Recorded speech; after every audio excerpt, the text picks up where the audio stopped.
Good evening friends. ಇವತ್ತು ಮಳೆ ಬೇರೆ ಬೀಳ್ತಿದೆ, ಚಳಿ ಬೇರೆ. ಸೊ ಬಿಸಿ ಬಿಸಿಯಾಗಿ ಬೋಂಡ ಮಾಡೋಣ.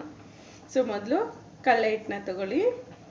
ಸೊ ಸ್ವಲ್ಪ ಈರುಳ್ಳಿ,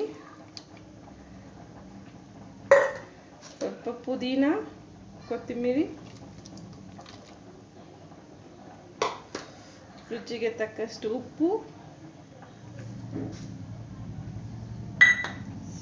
ಖಾರದ ಪುಡಿ ಹಾಕೋತಾ ಇದ್ದೀನಿ ನಾನು.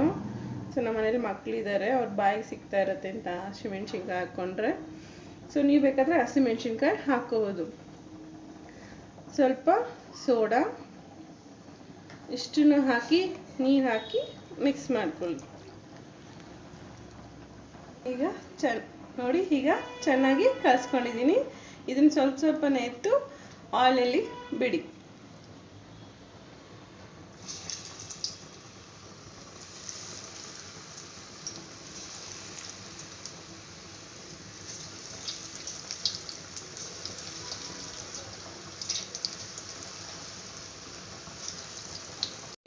ಇವಾಗ ಚೆನ್ನಾಗಿ ಬೆಂದಿದೆ. ಇನ್ನೂ ಸ್ವಲ್ಪ ಕೆಂಪು ಬಣ್ಣಕ್ಕೆ ತಿರ್ಕೊಂಡ್ರೂ ಚೆನ್ನಾಗಿರುತ್ತೆ. ಹಸಿ ಆಗಿದ್ರೂ ಮತ್ತೆ ಹೊಟ್ಟೆ ನೋವು ಬಂದ್ಬಿಡುತ್ತೆ.